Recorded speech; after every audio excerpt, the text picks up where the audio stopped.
সকাল ব্লগটা শুরু করে দিয়েছি। তো দেখো প্রথমে ঘুম থেকে উঠে তোমাদের দাদাভাইকে দিয়ে আজকের ব্লগটা আমি শুরু করলাম। তো ও ঘুম থেকে উঠে দেখো এখন বাইরে বেরিয়ে যাচ্ছে। তো ব্রাশ ট্রাশ করে নিয়েছে, মুখ টুক ধুয়ে এখন বেরিয়ে যাচ্ছে বাইরে। তো এসে তখন খাওয়া দাওয়া করবে, এখন আর খাওয়া দাওয়া করবে না। তো ওই জন্য ও দেখো এখন যাচ্ছে। আর আমার মেয়ে তো ঘুমিয়ে আছে, আর মামুনিও কিন্তু নামাজ টামাজ পড়ে শুয়ে আছে। তো দেখো চলে গেল তোমাদের দাদাভাই। তো এখন গেটটাকে লাগিয়ে দিচ্ছে, আমি নিচে নাম। তো আশা করি তোমাদেরকে আজকের ভ্লগটা ভালো লাগবে ইনশাল্লাহ। তো চলো এখন শুরু করি। তো এ দেখো এখন হচ্ছে ব্রেকফাস্টের ব্যবস্থা। তো ব্রেকফাস্টের ব্যবস্থা বলতে কালকে রাত্রে ভিজিয়েছিলাম ছোলা। তো অনেকদিন থেকে ছোলাগুলো করা হয়নি, মটর ঘুগনি করছি, কিন্তু ছোলাগুলো করা হচ্ছে না। তো বেশি দিন রাখলে ছোলাগুলো আবার কেমন পোকা হয়ে যেতে পারে। তো এখন ভালো হয়ে আছে, সুন্দর হয়ে আছে। তো ছোলাগুলো রাত্রে ভিজিয়ে দিয়েছিলাম। তাই দেখো এখন মামুনি প্রেসারে যখন নামাজ পড়তে উঠেছিল তখন কিন্তু মামুনি আগে সেদ্ধ করে নিয়েছিল, প্রেসারে সিটি মেরে নিয়েছিল। তারপরে আমি চলে এলাম এখন সেটাকে ভালো করে একটু ভাজা করতে। তো প্রথমে তো পেঁয়াজটাকে ভেজে নিচ্ছি। এখানে কিন্তু আমি আদা রসুন বাটা, কাঁচা লঙ্কা এগুলো কিন্তু কিছুই ব্যবহার করব না, কারণ সকালকার খাবার বেশি একদম রিচ খেতে একদম ভালো লাগে না। আর ঝাল তো খাবোই না, ঝাল সকালবেলা খেতে ভালো লাগে না, একটু মিষ্টি মিষ্টি খেতে ভালো লাগে। তো দেখো পেঁয়াজটাকে ভেজে নিয়েছি, আর তারপরে আমি হলুদের গুঁড়ো দিলাম, আর চিনি দিলাম, জিরে ধনের গুঁড়ো দিলাম, আর লবণটা যেহেতু আগেই মামুনি দিয়ে দিয়েছিল ছোলাতে, তার জন্য আমি কিন্তু ছোলাতে এখন আর কোনো লবণ দিলাম না। আর আলুও দিয়ে দিয়েছিল, একটা গোটা আলু ছিলে, একটা নয় দুটো আলু দিয়েছিল, তো দুটো আলু ছিলে প্রেসারের সঙ্গে ছোলা একসঙ্গে ভরে দিয়েছিল।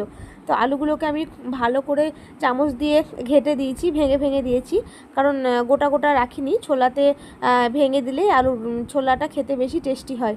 তো এই দেখো আমি দিয়ে দিলাম, আর এখন এটাকে অনেকক্ষণ ধরে ভেজে একদম পানিটাকে শুকিয়ে। আর এই দেখো তোমাদের দাদাভাই এলো তখন 10:30টার সময়, এত দেরিতে এলো, এত দেরিতে খাওয়া দাওয়া করবে। এদিকে কিন্তু রান্নাও বসিয়ে দিয়েছি। হ্যাঁ, আমাদের কিন্তু খাওয়া দাওয়া হয়ে গেছে, আর রান্নাটাও বসানো হয়ে গেছে।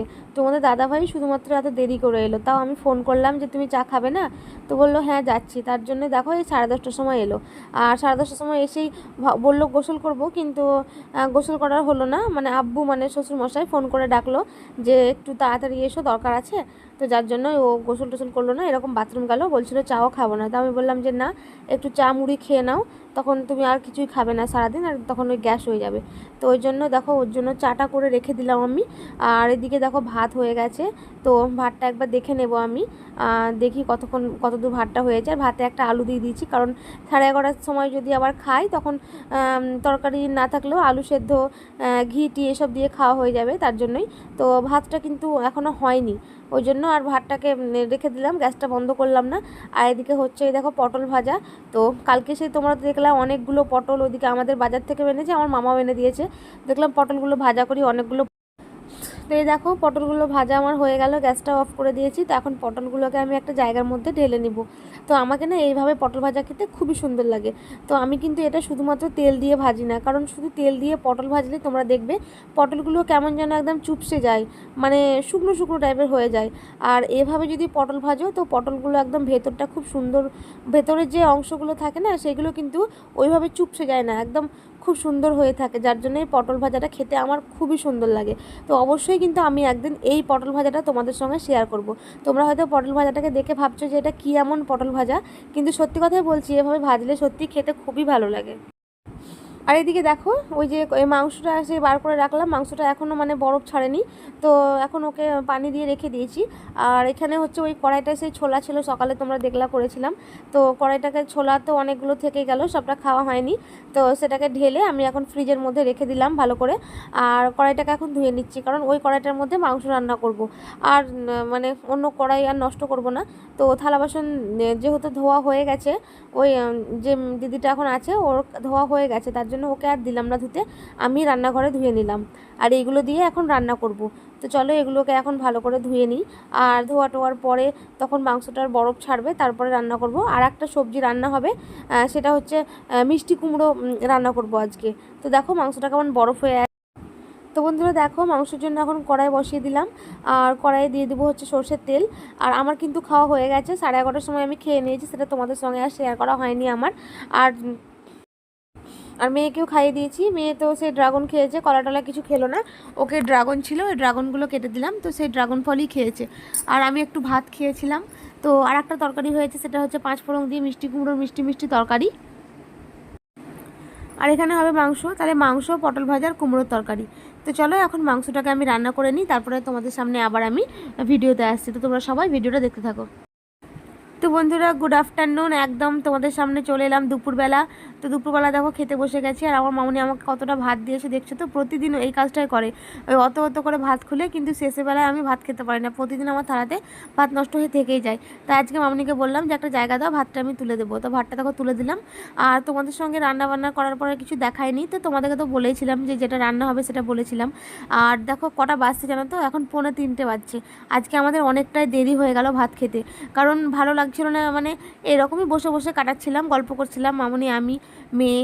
তো অনেকটা দেরি করে গোসলও করলাম, মামনি আমি দুটো বাথরুমে দুজনে ঢুকলাম, 2:30টার সময় আমরা গোসল করতে ঢুকেছি। মেয়ের কিন্তু খাওয়া দাওয়া কমপ্লিট করে দিয়েছিলাম অনেকক্ষণ হলো। আর আজকে মেয়েকেও গোসল করায়নি, কারণ আজকে বৃষ্টি পড়ছে জানো তো, সারাদিনই বৃষ্টি পড়ছে, এখনও বৃষ্টি হচ্ছে, যার জন্য দেখলাম মানে আবহাওয়াটা খুবই ঠান্ডা ঠান্ডা। আর আমার মেয়েকে তো এমনিতেই ঠান্ডা লেগেই থাকে, গ্যাস টানছে, ওই জন্য আজকে আমি গোসল করালাম না। ওকে ভালো করে মাথা থেকে হাত পা একদম মুছিয়ে দিয়েছি, জামা কাপড় সব পাল্টিয়ে দিয়ে ওকে ভাত টাত খাইয়ে দিয়েছি। আর তোমাদের দাদাভাইও ও নামাজ পড়লো এখানে, আজকে মসজিদ যায়নি, কারণ শ্বশুরমশাইয়ের সঙ্গে একটা জায়গায় কাজ ছিল। তো কি কাজ হচ্ছে সেটা অবশ্যই তোমাদেরকে জানাবো, যে কি কাজ করছে তোমাদের দাদাভাই, কি করতে যাচ্ছে, অবশ্যই তোমাদের সঙ্গে শেয়ার করবো। আগে এটা সাকসেসফুল হবে, তারপরে শেয়ার করবো। সঙ্গে দেখা করতে সন্ধে নয়, এখন বাজছে 7:12, বৃষ্টি থামছে না, সে দুপুর থেকে বৃষ্টি পড়ছে, এখনো হয়ে যাচ্ছে বৃষ্টি। তো ভাতটা খেয়ে শুয়েছিলাম, আর ওই লাইভ করলাম একটু, তোমরা হয়তো অনেকেই দেখেছো লাইভটা, তো অবশ্যই ভিডিওটা তো ব্লগটা তোমরা কালকে পাবে, তো এটা আমি লাইভটা আজকে করলাম। তো যাই হোক, লাইভ টাইভ করলাম, করে চাটা খেলাম, খিদে পেয়েছিল, চা মুড়ি সবই খেলাম। এখন ভাত বসাবো, 7:12 বেজে গেছে, ভাত বসাতে হবে। তো ভাত করব, তরকারি করব, দেখি কি করছি। দেখলাম সারাদিন তোমাদের সঙ্গে একটুও কথা হয়নি, গল্প হয়নি, সেই আজকে হয়নি, সকাল থেকে ভিডিওটা তোমাদের সঙ্গে আজকে কথাই বলা হয়নি। তো তার জন্য আজকে একবার আমি একটু সামনে এলাম। তো কোথাও কোথাও বৃষ্টি হচ্ছে অবশ্যই কমেন্ট করে জানাবে, আমাদের এখানে তো ভালোই বৃষ্টি হচ্ছে। বলে দাও গুড ইভিনিং। তো ঠিক আছে, সবাই লাইক সাবস্ক্রাইব করে দিও। তো ঠিক আছে, সঙ্গে থাকো, ব্লগটা আমার দেখতে থাকো, আশা করি তোমাদেরকে ব্লগটা অবশ্যই ভালো লাগবে। তো বন্ধুরা দেখো, রাত্রে ভাত বসানোর জন্য চাল বাছতে বসে গেলাম। আর তোমরা তো জানোই যে চালটাতে খুবই কাঁকড়, ওই জন্য বাছছি। আর যতই বাছছি তাও কিন্তু ভাত খাওয়ার সময় দেখছি কাঁকড় থেকেই যাচ্ছে। তো মেয়ে এখন মামনির সঙ্গে খেলা করছে, ওই ঘরে আছে। আমি বললাম তুমি থাকো, আমি ভাতটা একটু বসিয়ে দিই। তো এখন 7:30 বেজে গেছে, দেরি হয়ে গেল একটু ভাতটা বসাতে। আর বৃষ্টিও পড়ছে বাইরে, তো ভালোই বৃষ্টি হচ্ছে। এই সন্ধ্যে থেকে কিন্তু আরেকটু বৃষ্টিটা বেড়ে গেল, অনেকটা, একটু কম হচ্ছিল, আর এখন দেখছি তো বেশ ভালোই বৃষ্টি বেড়ে গেছে। তো দেখো একটু পাড়া চাল দেখতে পাচ্ছ, সবার জন্য আমাদের, সবাই অল্প অল্প ভাত খায়, কেউ বেশি খায় না, সবাই একটু একটু করে খাওয়া, তার জন্য চালও কিন্তু একটু। আর এই দেখো কত চালে, কালো কালো চাল, কাঁকড়, এই দেখো তোমাদেরকে দেখাচ্ছিলাম না, ছোটো ছোটো একদম, মানে এটা খোলা চাল, ঘরোয়া চাল, ওই জন্য এতটা কাঁকড়, বস্তা চালটাতে থাকে না। তো এগুলো নিয়ে ভুল হয়ে গেছে, এখন শেষ না করে উপায় নেই, খেতে তো হবেই যখন আছে। কিন্তু ভাতটা খেতে খারাপ নয়, ভাতটা খেতে খুব সুন্দর, ভালো মিষ্টি মিষ্টি, শুধু কাঁকড় আছে, এইটাই যা, কাঁকড়টাকে বাছতে হবে। তো যত কটা আছে এখন খেয়ে নিতে হবে বেছে কুছে, তারপরে তখন শেষ হয়ে গেলে তখন অন্য চাল আনতে হবে। তো আজকে ভাবছি একটু হাতে মাখা ডাল রান্না করব, খুব দেখছি মোবাইলের রেসিপিটা, হাতে মাখা ডাল। তো দেখি করি আজকে কেমন লাগে খেতে। তো খেতে ইচ্ছে হলো, তো সেটাই ভাবলাম করব। তো গ্যাসও হয়ে আছে, একটু বুকও জ্বালা করছে, কারণ সন্ধ্যেবেলাতে একটু মুড়ি খেয়েছিলাম, বাদাম ভাজার মুড়ি। তো বাদাম ভাজাটা খেয়ে মনে হচ্ছে গ্যাস হয়ে গেছে। তো দেখি গ্যাসের ওষুধও খেয়েছি, যদি গ্যাসটা কমে যায় তাহলে ভালো, খাবো, নাহলে কিন্তু কিছুই আর খাবো না। তো এই দেখো ভাত হয়ে গেল, ভাত ঝরাতে দিয়েছি, ফেনা ঝরাতে। আর ওদিকে আছে তরকারির মধ্যে ডাল, দেখো হাতে মাখা ডালটা বললাম সেটা করব, করে নিয়েছি, এটা মেয়ের জন্য তুলে রেখেছি বাটিতে। আর দেখো এটা হচ্ছে আমাদের ডাল। আর দিনের তো আছে একটু মিষ্টি কুমড়ো আলুর তরকারি, পটল ভাজা, আর ওদিকে আছে তোমার ওই একটু সামান্য পরিমাণে মাংস। তো আজকে তোমার দাদা ভাইয়ের জন্য ভাত রান্না করেছে, আজকে সবাই ভাত খাবে। তো চলো আজকের ভিডিওটা কিন্তু এই পর্যন্ত, আর বেশি বাড়াবো না।